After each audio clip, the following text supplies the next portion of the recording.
אדמת הר החרמון כבר מכירה היטב את צעדיהם של חיילי חטיבת גולני. חטיבה שבמלחמת יום הכיפורים הוכיחה כבר שהר החרמון הוא כמעט שווה מידה לשורשיו האיתנים של עץ האלון. אותו עץ שמאתר בגאווה את סמל החטיבה. שאנחנו לא יורדים משם עד שלא רואים את הדגל של גולני ודגל ישראל שם למעלה. ואתה מאמין שזה חשוב? בטח שזה חשוב, זה העיניים של המדינה, ככה אמרו לנו. עשרות שנים חלפו מאז אותה מלחמה עקובה מדם, והיום אנו פוגשים את מחזור נובמבר 8 עולה את ההר כחלק ממסכם הצוות האחרון שלו. אתה יכול לסיים את זה, אתה יכול לסיים הכל. בכלל המסלול הזה לא קל. אתה מסיים את זה, אתה מוכיח לעצמך שאתה מסוגל להרבה. לאחר שהלכו ימים ולילות בקור העז, הם עייפים ותשושים, אך נחושים יותר מתמיד להגיע לקצה ההר שמכוסה בשלג צחור. טוב מאוד, יאללה פרק! זה אחד הדברים הקשים שעוברים. באמת, עושים הרבה דברים מעבר לגבול היכולת.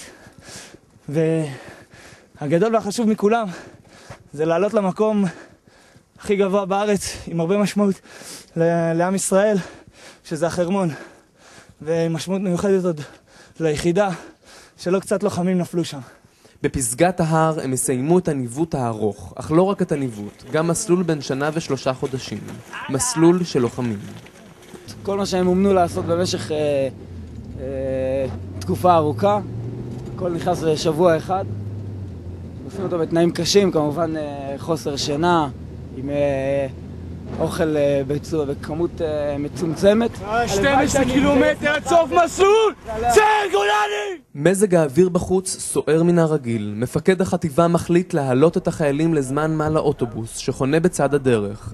היה אפשר לצפות מחייל בלי שעות שינה ועייפות כבדה לנצל את ההפסקה לתנומה קלה.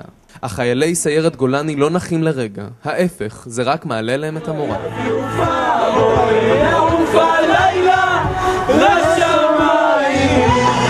כן, ככה נראים סיירת גולני אחרי שהלכו יותר מ4 ימים בקור, ברגל, כמעט בלי שינה. הם עדיין ברפק, סיירת גולני.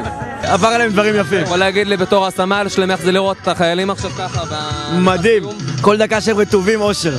כן? אושר. רעבים, עייפים, תופרים קילומטרים, בגשם, קר לנו. ואיך אחרי כל הדברים האלה אתם עדיין עכשיו מחויכים, מבסוטים, שרים לכם? זהו, סיימנו.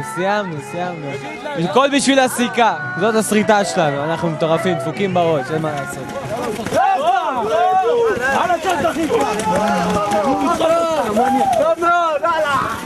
אני חושב שהדבר הכי חזק הבולט אצלנו ביחידה זה באמת הלוחמנות, המשימתיות.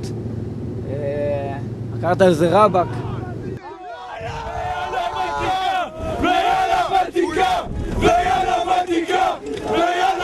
כך נראים חיילי סיירת גולני, דקה ממש לקראת סיום המסלול שלהם. נראה שהיה פה קר במיוחד, אבל יש לנו חיילים מאומנים היטב בחזית הצפונית של מדינת ישראל.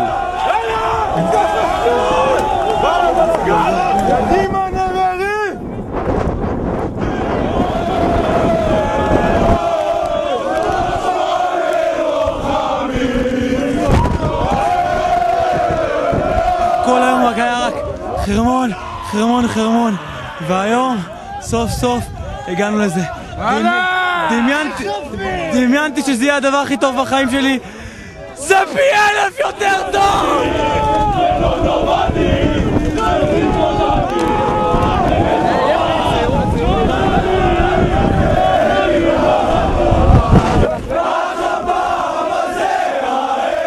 על פי האמרה הידועה, אחרי כל עלייה יש ירידה.